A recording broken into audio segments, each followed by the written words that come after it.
What up, nerds? It me, old buddy Ben from theconguy.com. I'm just popping in here at the beginning of episode 198 to give you a little announcement, a little PSA, if you will. We had a few technical difficulties while we were taping this show on set. But yeah, just those first 6-7 minutes, with the exception of Katie's con update, the sound's just going to be a little bit echoey and a little garbly. But other than that, we have a great show for you. This is part 2 of our movies of 1984, and enjoy.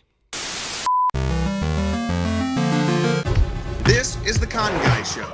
We are your home for news, opinions, and interviews from the world of Comic-Cons and fandoms. Your ultimate insiders for all things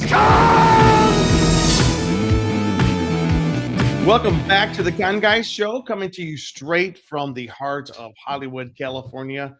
We are a show where we as filmmakers and fans and, we just love all this stuff. We are diving into the world of Comic-Cons, fan events, films, and pop culture. And this week, it's all about 1984. This is part 2 of our deep dive into the films of 1984. I am one of the founders of The Con Guy. You're the mascot. I'm the mascot. It's my big old fat face on the front. The Con My Guy. name is Jim Fry, and we have a lot of other folks here with us today. Hey everyone, I am Katie, aka Katie Christine, one of the con girls, with Danae, who will introduce herself in a moment. Also, just all around nerd. We're talking about my favorite films from 1984 tonight. My wardrobe doesn't give it away at all. And then you guys can figure it out. Edward Scissorhands. I don't know. Also a great movie though. Okay. And I'm a costumer and I part-time adult, full-time nerd. What's up, everybody? I'm another con girl, Danae Sams, half of the Samblings, coming in here. I am a comedian and writer based right here in Los Angeles, the filmmaking capital of the world. And I'm so excited to talk more of these 1984 films tonight. What a fantastic year. They're old now. I wasn't alive yet, but I have it on good authority. It was a great year. Derek, how old are they? Well, 2024 minus 1984, you get the number 40. So that's an old number? It's a very old number. Wow. I cannot Nigh imagine being ancient. that old. Yeah. Derek. Well, Got yeah, all anyway, this hi, stuff. I'm Derek. You can find me on Twitter and Instagram at ConGuyDerek. I'm a writer and a middle school teacher. And yes, I was born in 1984. So I am as old as these movies. So old. The thing that I have in common with these movies is it's twofold. One, I am the same age as them, and two, they still look just as good as I do. So, it's a thing. And Derek as well. Like, I don't want to leave him out. Look at this guy. Show us Right? your biceps, boys. I'm wearing a jacket. And Come on, we you're need my some sister, numbers. We need so- some viewers. Get them views. Get them clicks. But as Jim said, tonight we're talking about the movies of 1984. This is part 2. Check the link down below to see part 1 of this episode that we aired last week. If you're listening online, just go scroll up one, right? Yeah, you should be Yeah. able to find it. I Minimal think. work for Yeah. more content. Very minimal. Just use the wheel on the mouse there, and you should be good. Unless you're on your phone, I guess. But anyway, Jim, what is our next movie from 1984 that we're going to be talking about? We are going to talk about a cool movie, but first, we have one more person. Jason. I forget about He's on getting the couch forgotten. chair He's thing. getting over there. forgotten. What's up, everybody? Cheeseman here, one of the founding con guys, also screenwriter, filmmaking. So mixing the nerd and the love of filmmaking together. And we always love to talk about the cinematography, the acting, all the aspects of it as filmmakers here in Hollywood. All right. So, Ben, really quickly, I forgot one other thing. Not only did I forget cheese on the couch, but I also forgot our convention update. Oh, which is coming from Katie.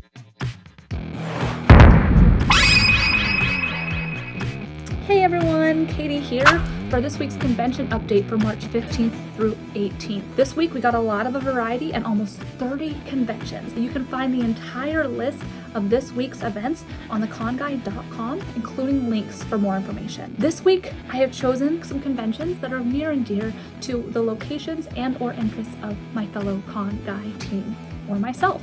So first up is something every single one of the con guy is, a 90s kid. But if you are particularly a 90s kid from Connecticut, there is a 90s con, March 15th through 17th at the Connecticut Convention Center.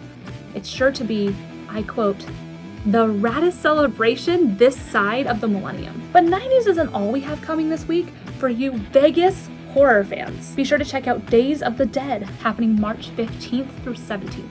You can see great horror makers such as Greg Nicotero and many more at the Plaza Hotel and Casino. And for more horror content, please make sure you check out our other network, The Scare Guy, for anything horror related and events based here in Southern California, where we also interviewed Greg Nicotero. Next up, this one's for you California West Coast folks, better yet, my hometown, Fresno. And this is for you anime nerds. This weekend we have Anime Con 12.0 at the Fresno Fairgrounds.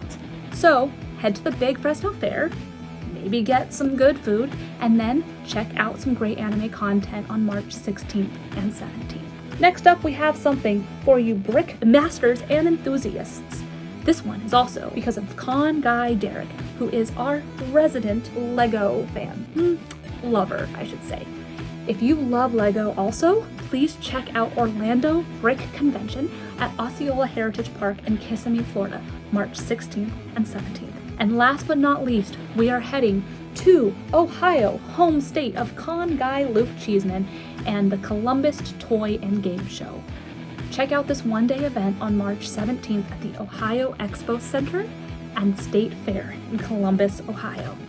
Once again, I am Katie Kawamoto, aka Katie Christine with theconguy.com. Make sure you grab yourself a ticket to any of these conventions, as well as the almost 30 conventions nationwide, including one in Canada and one in Paris.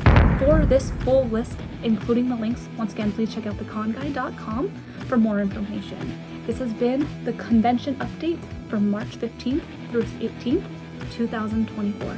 See you next time. Jim, what are the following movies? Here we go. What did we not cover? So in the first we episode? are in the year 1984, and as we all know, May 8th was Indiana Jones and the Temple of Doom. June was a giant month with Star Trek 3, Search for Spock, Ghostbusters, Gremlins, and Karate Kid. In July, we moved into the Never-Ending Story. Never-Ending Story. I know, it's so beautiful. But we're going to move into the second part of this discussion right now. So, July, we were in July 20th with the Never-Ending Story. 1 month after July, a big movie. Cheeseman, I know this is a big movie for you over there. A big movie showed up and forever changed the way that we view AI.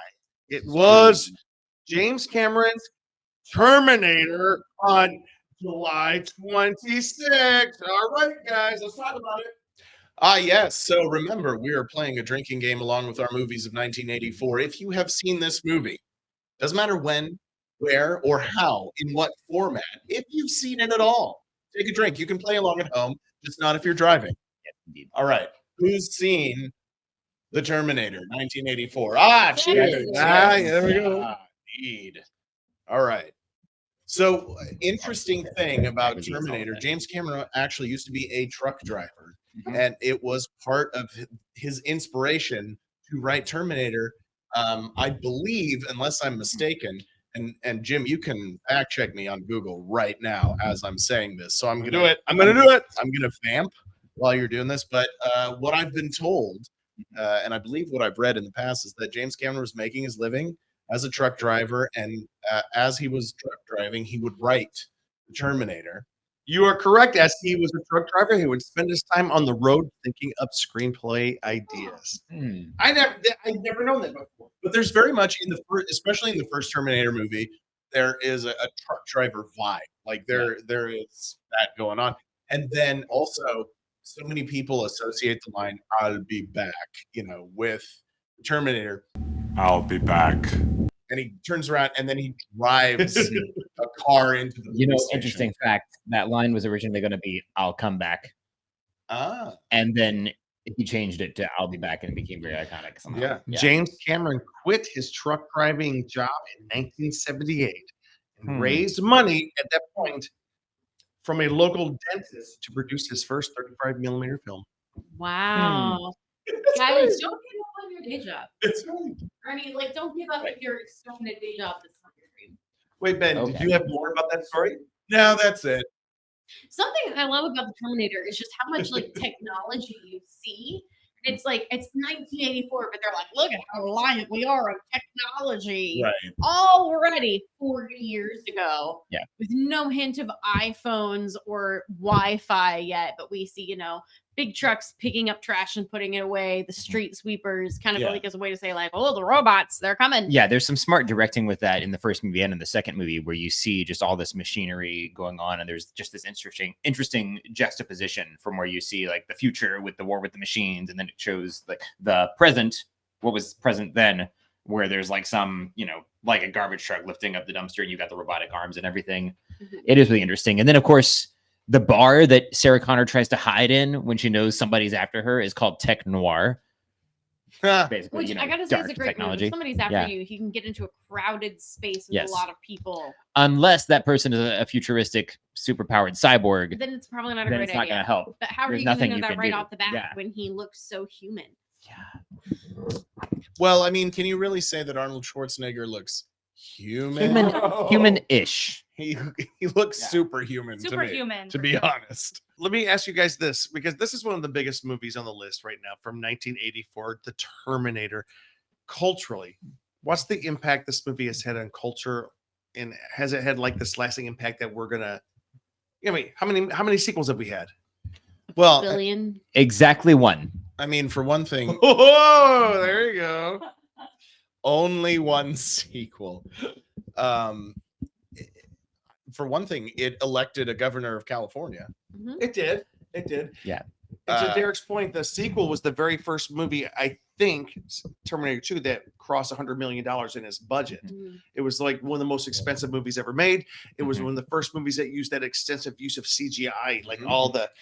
And I feel like Terminator 2 is talked about so much more than Terminator 1. Yeah. Because I think of all the shows that parody it, like Bob's Burgers and Rick and Morty. They're not parodying Mhm. anything from Terminator. It's Terminator 2 with like the War of the Machines and the explosion at the beginning of the story that they're talking about. To be fair, honestly, like you watch Terminator and Terminator 2 side by side, Yeah. and T2 blows the first one out of the water. Yes. Yeah. yes. Story, I mean, special effects, everything. That was the one that was watched the most in our house. So when I was a child, I was confused when people were like, yeah, the Terminator, the bad guy. And I'm like, what are you talking about? He's saving John Connor the whole Yeah. time. But that's how I felt, because as a kid, like we saw the Terminator 2 because Meemaw had taped that one off of TV, Me, And take we- that one out. Take me Yeah. for it. but we hadn't seen the first one for a very long time. I saw it as an adult, I think like 12 years ago for the first time, Same season. because I'm so old that 12 years ago I was an adult. Yeah. Well, and there's the visual effects. I just remember watching.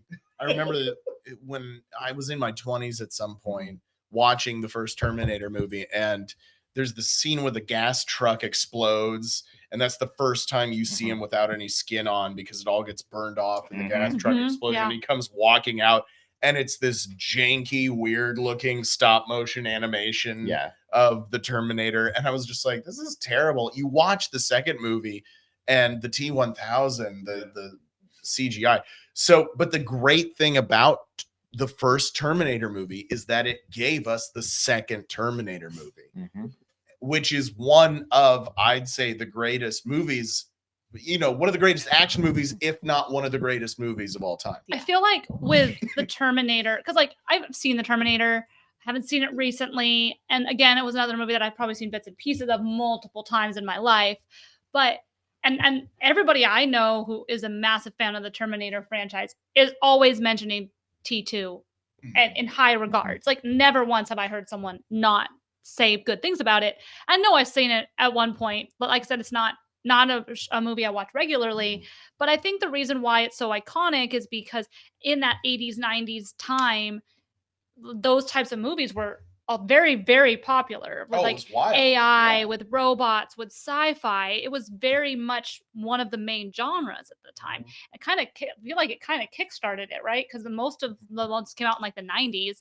But who's not like doesn't like robots and AI and like all this different And being terrified of it. yeah. And it also I feel like we can't glaze over female characters in Terminator that are iconic in themselves. Sarah Connor and Ripley from Aliens, the two strongest characters I think ever in Absolutely. female characters ever in genre, ever in films. Yeah. And I get tired of us overlooking them because they are like kick ass all the way. When both of them go on a journey, there's not like that where people talk about the Mary Sue. Like Sarah Connor is, she's a regular person. She's not a Mary Sue at all. No. Yeah, like, but she when she knows what the danger is, she trains and gets really tough and rises to the occasion, and she's amazing. Yes. And to this day, there's still a lot of writers that don't know how to write strong female characters that could learn a thing or two from Terminator because of Sarah Connor and because of Ripley. Wait, James Cameron was not involved with the first Aliens, right? But he did. Well, Alien was Ridley Scott, right? And Ridley Scott. Aliens, 1986 was James Cameron. Okay. James Cameron. Cheeseman. Yeah, I definitely have a thing to say about the Terminator movies. I had come as a filmmaker to appreciate them as almost like they're the same series but different films. The first Terminator is much more like an art house, like horror movie. Yeah, and the way that you interact with it's done in more of a horrifying way. Where T2 is more of like what became great as the action adventure type thing at like Blockbuster, like they had the different sections and all that. So it was just that big commercial, like in the Terminator, the whole thing seemed like, the T-1000 is a scary character, but it felt like that larger than life, like cinema experience, where the first one had more of that art house kind of feel. So like as a filmmaker, I've come to appreciate them as separate things. But again, like Ben said, it gave us T2, and it was what is known as one of the only movies out there where the sequel is better than the first film, in some ways, if you look at it that way, which is a rare thing. And Scream 2 made that reference. Okay, let's talk about this next movie, because this next movie I don't think this next movie is as much of a cultural touchstone as it is just, it's kind of cool that this movie is in 1984. August 10th in the summer of 84, Revenge of the Nerds.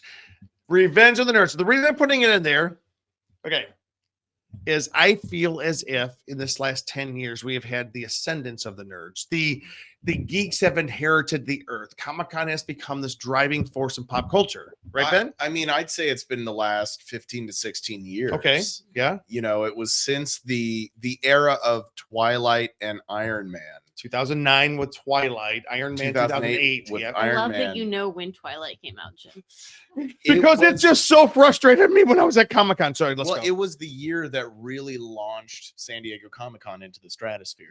True. And so there has been, I think it was Zach Levi and others who said the geek have inherited the earth. And so as we're looking back on 1984 to see the movie Revenge of the Nerds, a raunchy movie. Oh, very raunchy. So Revenge of the Nerds, for me as a kid, growing up in the early 90s in a rural, good old boy community, as I think most of us kind of grew up in those kinds of type of communities, but it was always like there was all this handful of movies that were like, if you can, if you're a 10-year-old boy, if you can see this, that's something sneaky that you've done. And it was like Revenge of the Nerds, Animal House, and Porky's. Porky's, 1982. Like that was like the trinity of like dirty movies that you would never be able to see unless you got real, sneaky.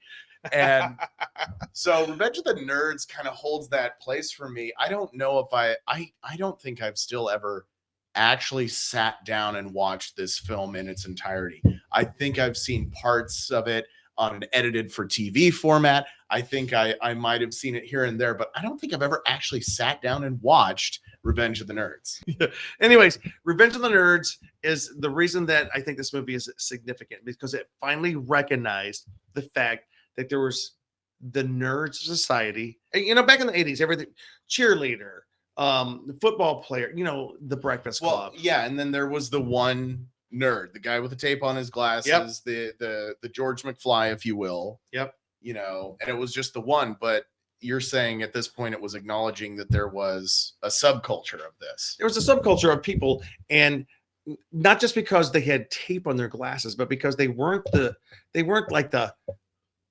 football players, they weren't like the soccer players, they were the theater camp people, they were the marching band people, they were the rest of us, and that's what was cool about this movie. It was the rest of us got this movie and said, hey, yeah, we're cool too. It was a raunchy movie. It wasn't like a great movie, but I just think it was a cool moment in society where the rest of us got our point across, like, hey, we're here too. I would never point to Revenge of the Nerds and say, this is a very well-written film. It's terrible. It's such a raunch fest. I've never seen this movie. You don't need to see it. But I'm still hung up on the fact that you were like, the band kids and the theater kids are like, we're cool too. And thinking about how I was a theater kid in the 2000s and I was not cool even in the 2000s. No, but We were cool to each other. Okay, yeah, that's fair. As much as I like to say it, is like this was perhaps the beginning of nerd geek culture, because there were like 4 of these Revenge of the Nerd movies, none of them great, but it just kind of recognized the fact that, hey, there's another class of people existing that we're not the jocks, we're not the cheerleaders, we're not the whatevers, you know? Was this the one where they like put the snake in the plumbing or something? Probably. I don't remember that. I remember seeing something. I when love was that a we're kid. all experts here. All right. Yeah, none of us have seen this Revenge movie of the- since I have- 1987. I've seen this movie a very long time ago. I did not see it in movie theaters because I was too young for them, but that was August 10th, Revenge of the Nerds. But November 16th, 1984 was when we got an iconic character, Freddy Krueger. Obviously, I like Freddy Krueger and Nightmare on Elm Street. she's wearing. So, yeah, I didn't see this movie till a few years ago. I say a few years ago, but that means like within the last 10 years, in case anybody's wondering. Because I didn't grow up watching horror. There was a but- pandemic, so it warps all Yeah, sense of time. exactly.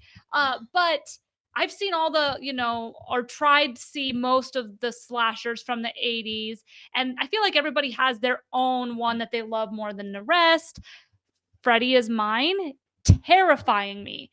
Oh, yeah. Like, I love this movie. I've only seen it twice because it is terrifying.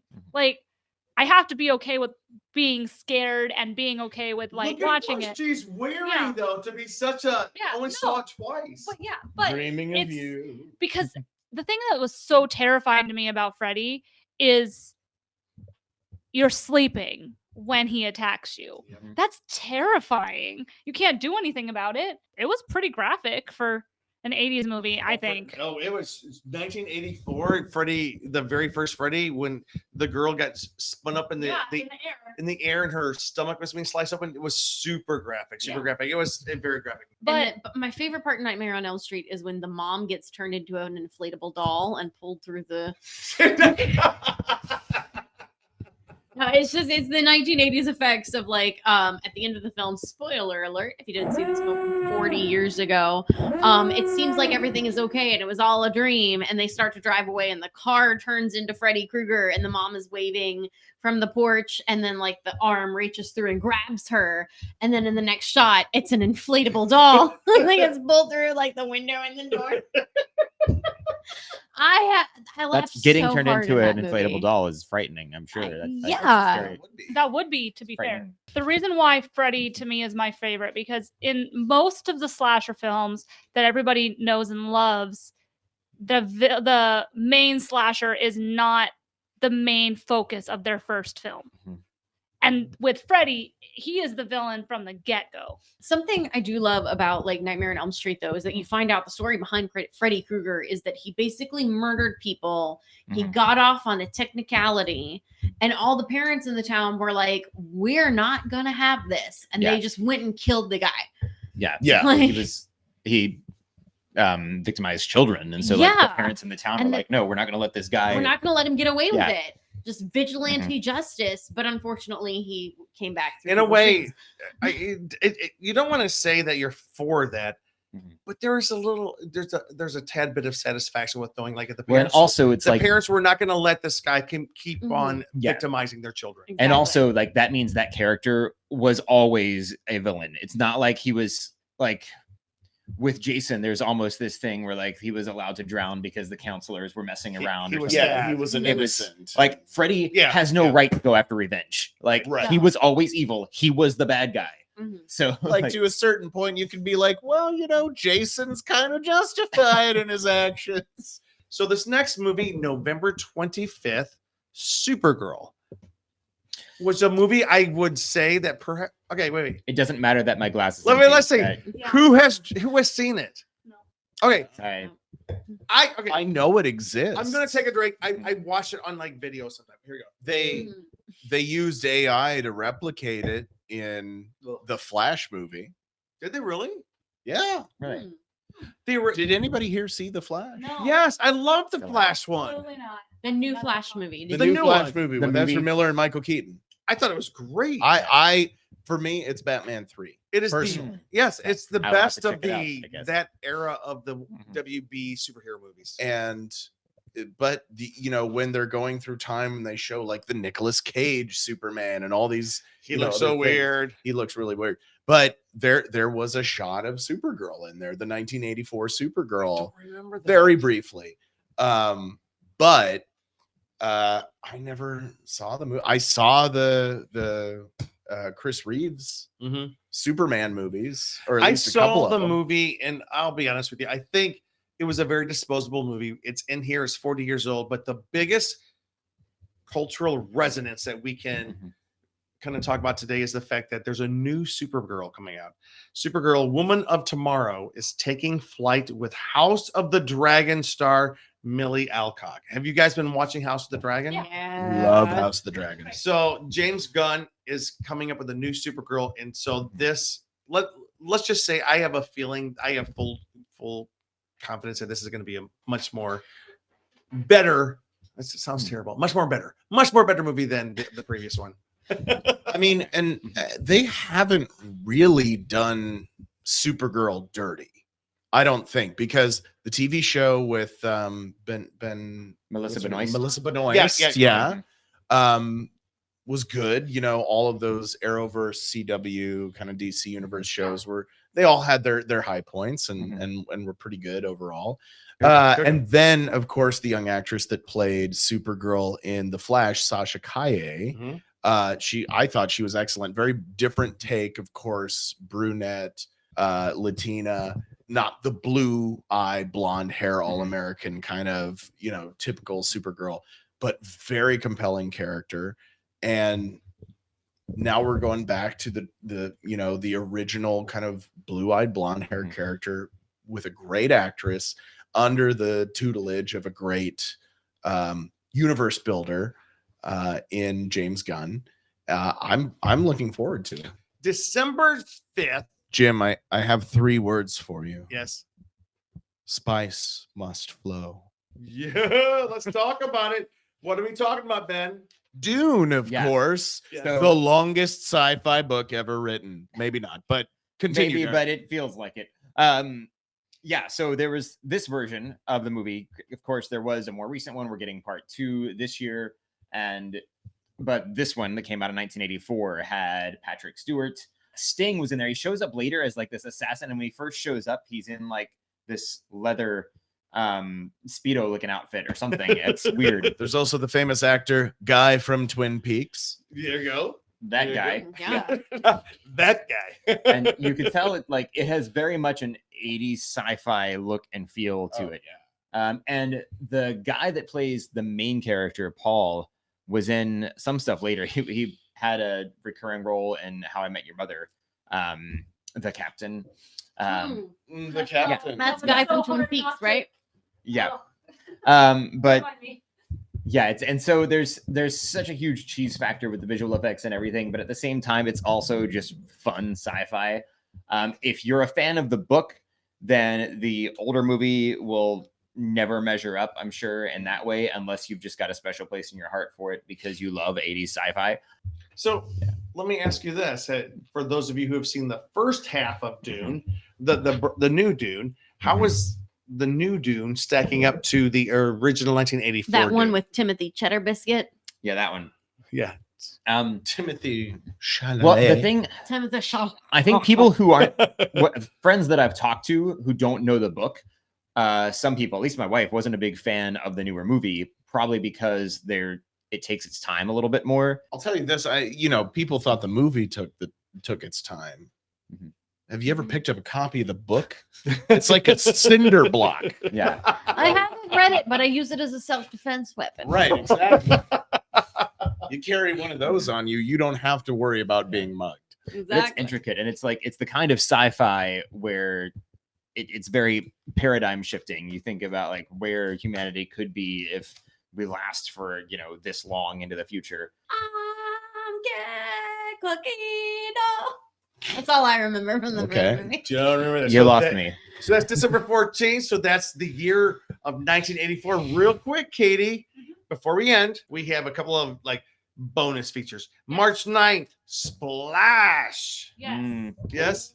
I mean, this probably would go under the cult classics category. I think. I would agree. Yeah, I It's would a fun agree. one. I would think so. I mean, this movie changed the name Madison forever. That's true. Oh, it is. That is that is a huge before this cultural impact. film, Madison was a boy's name. Mhm. Now that is exclusively. But- a And I girl's also say this movie saved the Walt Disney Company. It turned it into just a children's movie company into a broad, adult.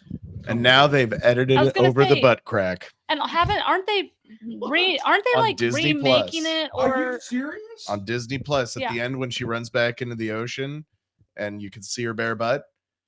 They animated hair. Disney. Okay, you guys. but aren't they making a sequel or a remake or something? Well, they did her. I'm thinking of Overboard. They did a remake of Overboard. I feel like I could be wrong. I could be wrong. Similar Who confused concept. all of that? I could be Similar wrong. concept. Flash is coming. But I mean, it had such iconic scenes that if you did watch it when you were younger, you're gonna remember it because it's a mermaid movie. Yeah. So, and I love mermaids, so I had to give it a shout out just because. And this It was was Tom a Hanks too. yeah, Yeah. and this was a full on at least when did Little Mermaid come out? 88. 89. 89 was Little Mermaid. This is 84. This is a with full Splash. 5. This is a half decade before Mhm. The Little Mermaid. And it is the movies. We can make fun of all you want, but it did change the way that Disney distributed movies. The way they Absolutely. made it. It was one of the first movies of Touchstone, the new Disney mainstream movies. Like they had just released kiddie movies before that, and they said, "Hey, we need to get into more mainstream movies for broad audiences." And so Touchstone was created, and Splash was the movie that kind of made them famous with Tom Hanks and Daryl Hannah. All right, then we had March 16th, Ice Pirates. Ben. Oh, the Ice Pirates. So Ice Pirates, I have a very brief story about this. I in a different life, I lived in Wichita, Kansas, and I worked at a motorcycle dealership. Ooh, cool. And there was a guy a few years older than me named O'Brien. That was his first name. And he told me, dude, he quoted something. And I was like, what's that from? He's like, dude, you've never seen Ice Pirates? And I was like, no, why would I have seen Ice Pirates? And he's like, oh, you got to check it out. So I rented it and I watched it. And I was like, this is the greatest shittiest movie I've ever seen. It's just fun. Yeah. It's stupid and it's just a joy to watch it. And I remember almost nothing about this movie except I remember they're in a desert on a giant vehicle that's made of an animal skeleton or something. I don't know. But it's so fun. I just remember having a blast. Have any of the rest of you seen Ice Pirates? No. I haven't heard of I it. think I've heard of now. it, but I am aware of it, but I have not seen. All right, last two Something movies to- from May of 1984. Derek, well, you were- I didn't have one from May. oh wait, But I was going to mention, it's funny you should mention a character named O'Brien because I was going to talk about the movie 1984 based on the George Orwell classic starring John Hurt, released October 10th. And it's a good thing they released it in 1984 because that was the title. And also it's completely ceased to be relevant since then.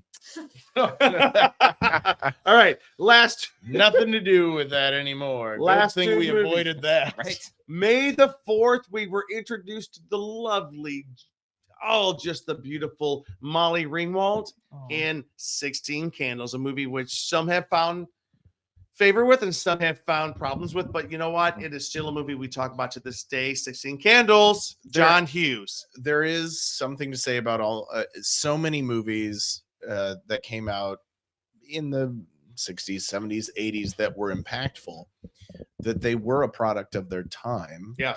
And if they were impactful for the right reasons, despite the things that we look back on now and say, oh, that was inappropriate. Well, at the time it wasn't. Or they, it wasn't looked upon in the same way that we do now. Yeah. So I will never fault a movie. Like we watched Monster Squad a while ago.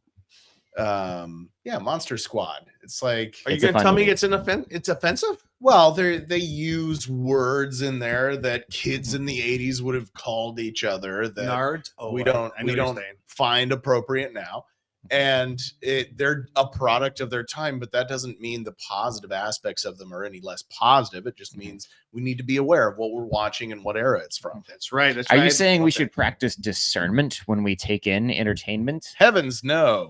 We should criticize everything. And can we not pretend like we today are the first people of history, and then everything that must exist right now is according to how we feel things should be? There's this thing called 40 years ago, and it was great then. Well, you know what? Somebody, it's 2024 right now. Somebody's going to listen to this in 2044. No, they're gonna if we're lucky. No one will remember. And they're going to be like, I can't believe they were talking about this. All right, last movie. By somebody, you mean Luke's mom. Yeah. Have you guys heard of, it was also 1984, The Adventures of Buckaroo Banzai Across the Eighth Dimension. Has anyone heard of this movie, Derek? Yes, I've seen it. My mom used to talk about it and quoted it to us. You remember this, right? No. Okay, well, Everyone's making time it you were up. born. until It's a you started terrible talking. movie. it's dumb. I saw it eventually and I was like, why did my mom have anything positive to say about this? But Temple of Doom was her favorite Indiana Jones movie. So I am aware of this movie, but I have never actually watched it. I know. It's just one of those movies. I saw this in the movie theater with my dad. And I remember at the time I was young thinking, oh my gosh, it's such a stupid movie. I just can't believe that thing was made. But I tried to make myself like it. Yes. I don't think my mom praised the movie itself. I think she used to quote one line from it because it was dumb, but strangely insightful, where the guy was like talking about somebody that gave him this advice. And it is, wherever you go, there you are. I thought that was a Yogi Bearism.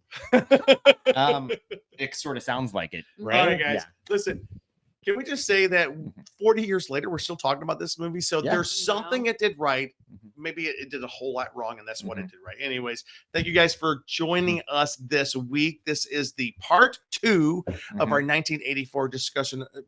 Actually, the discussion of the movies of 1984, which is probably one of the best geek years ever. Derek? One more thing, not a movie, but the original Macintosh computer. So it was a great year for nerds. All right, guys. Thank you so much for joining us this week. My name is Jim Fry. You can catch me here on theconguy.com. Also, you can follow me on James D. Fry on Instagram. Hey everyone, I'm Katie, aka Katie Christine. Happy to have talked about all these wonderful movies from 1984. You should watch some of these if you haven't watched them. You don't have to see some of the movies that take place in 1984 that are not as good as these movies. If you know, you know. So you can find me on social media, Twitch, TikTok, Instagram, X. I think that's everything. I don't know. If it exists, I'm on Threads also at KT_Christine. Thanks so much, guys. This has been awesome. I'm having the best time just talking movies in person with you all. But my name is Danae Sams. I am a writer and comedian based here in LA. You can find me on TikTok at Danae Sams, as well as on Instagram at DNAYS. That's where I will put on all info about upcoming stand-up shows. Well, thank you, everybody. Everybody here and everybody watching or listening. This has been really fun. I love that we can do this in person again. My name is Derek. You can find me on Twitter and Instagram at ConGuyDerek, and right here on The Con Guy Show and theconguy.com. And I'm Cheeseman. You can find me on X and on Instagram at CheeseOnCouch and also theconguy.com. All right. And everybody, my name is Ben Cleaver. You can find me on all social media at BENKLIEWER. That spells Cleaver. Hard to spell, easy to say. And I'm on all the socials. I'm taking a break from X or Twitter. But Whatever that is. I've pinned a post on there. So if you go there, but I'm the same across all social medias. Thank you so much for tuning in to The Con Guy for our part 2 of our 1984, as Jim said. And we'll see you all on the next show. And remember, everybody, the reason I'm drinking out of this red cup is because whenever Ben Cleaver shows up, it's always a party. Good night, everybody. Thanks for watching The Con Guy, the official program of theconguy.com. Find us on the Weeby Geeks Collective or anywhere you listen to podcasts.